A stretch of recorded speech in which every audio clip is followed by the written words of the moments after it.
श्री शिवाय नमस्तुभ्यम। हर हर महादेव।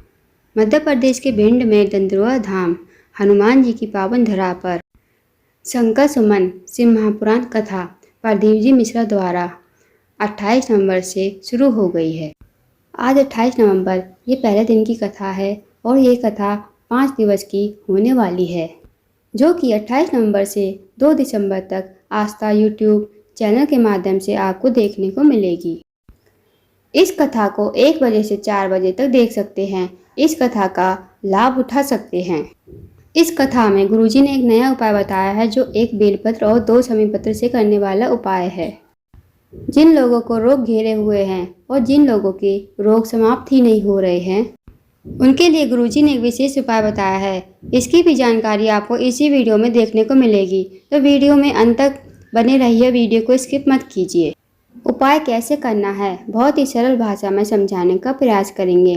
साथ ही गुरुजी ने आज की कथा में 13 उपयोगी जानकारी और पत्र उपयोगी कुछ बातें बताई है, जो आपको इस वीडियो में सुनने को मिलेगी। अगर आपने आज की कथा नहीं सुनी तो इस छोटी सी वीडियो में आप इस कथा का आनंद उठा सकते हैं।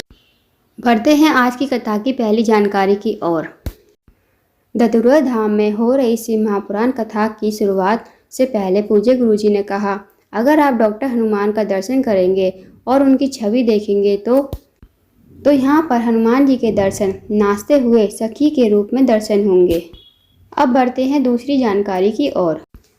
पूज्य गुरुजी ने कहा, यदि आपके जीवन में दुख है, कष्ट है, तकलीफ है, भोले बाबा आपकी नहीं सुन रहे हैं, तो आपको अपना तरीका बदलना चाहिए। अगर आप मंदिर नहीं जाते तो आपको डेली मंदिर जाना चाहिए और शिवलिंग पर जल जरूर चढ़ाना चाहिए। आइए बढ़ते हैं अब तीसरी जानकारी की ओर। एक पत्र आया रोली तिवारी जी का। उन्होंने कहा, मेरी भाभी 2020 में बीमार हो गई, जिससे उनके सीने में अचानक दर्द हो गया। डॉक्टर को दिखाया तो डॉक्टर ने सीने के अंदर गांठ बता दी। गांठ में से पस को निकालकर जब जांच के लिए भेजा गया तो डॉक्टर ने कैंसर जैसी बड़ी बीमारी बता दी। हमने भाभी का इलाज कराया, भाभी और बीमार होती चली गई। कैंसर और ज़्यादा फैलता गया।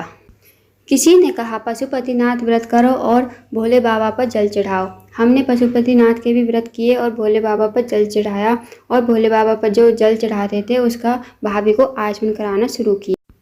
3 पशुपतिनाथ के व्रती हुए थे और भाभी को हमने जल का आचमन भी कराना शुरू किया। साथ ही शिवलिंग पर बेलपत्र चढ़ाते थे, वो बेलपत्र भी देना शुरू किया।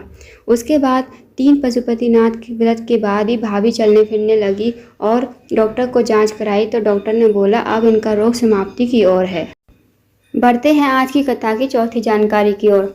मीराबाई पत्र लेकर आई और बोली कि मेरी तबीयत खराब हो गई और मुझे वेंटिलेटर पर डाल दिया गया। मुझे ऐसी बीमारी हो गई थी जो लाखों लोगों में से एक को होती है। किसी ने कहा, शिवलिंग पर जल चढ़ाना शुरू करो और एक बेलपत्र चढ़ाकर बेलपत्र भी खाना शुरू करो। हमने वैसा ही किया और बाबा का क्या वर्णन करूं, बाबा ने हमें बचा लिया। उसी का आभार व्यक्त करने में पंडाल में आई हूं। अब बढ़ते हैं 5वीं जानकारी की ओर। सपना जी इंदौर विजयनगर से पत्र लेकर आई। मेरे पति को 1 वर्ष पहले कैंसर हो गया था। उसका इलाज करवाया पर कोई लाभ नहीं मिला और डॉक्टर ने ऑपरेशन के लिए बोल दिया था। गुरुजी, जब भी हम हॉस्पिटल जाते तो कुंदकेश्वर महादेव का नाम लेकर जाते थे और जो आपने उपाय बताया था बेलपत्र और शमी पत्र वाला, वो उपाय करके जाते और हर बार जाकर डॉक्टर से जांच कराते। डॉक्टर हर बार यही बोलता, अभी रुको, ऑपरेशन तो होगा ही। किसी ने कहा कि शिवलिंग पर डेली जल चढ़ाओ और जल का आचमन कराओ, जिसे कैंसर है। तो मैंने वैसा ही किया। मैंने पशुपतिनाथ के भी व्रत किए और मेरे पति को आराम लगना शुरू हो गया। डॉक्टर को रिपोर्ट दिखाई तो डॉक्टर ने बोला, अब बीमारी में आराम है, अब बीमारी जड़ से ख़त्म हो जाएगी। और उसी का आभार व्यक्त करने में पंडाल में आई हूँ। अब बढ़ते हैं 6ठी जानकारी की ओर। भोजन और धन समझने वाली बात है। यदि भोजन पच रहा है तो प्रभु की कृपा है। यदि धन भी अच्छे कामों में सही जगह लग रहा है तो वो भी प्रभु की ही कृपा है। आइए अब बढ़ते हैं 7वीं जानकारी की ओर। संगीता जी पत्र लेकर आई। उन्होंने कहा, गुरुजी, मेरा बेटा परीक्षा की तैयारी कर रहा था पर चैन नहीं हो रहा था। हमने पंडाल में बैठकर भी कथा सुनी। पंडाल में हमने कामना की, पर बाबा का क्या गुणगान करूं। हमने शिवलिंग पर जल चढ़ाया और पशुपतिनाथ भी व्रत किए। और बाबा का क्या गुणगान करूँ, जो पंडाल में बैठकर मैं प्रार्थना करके गई थी, उसकी नौकरी CISF में लग गई। उसी का आभार व्यक्त करने मैं पंडाल में आई हूँ।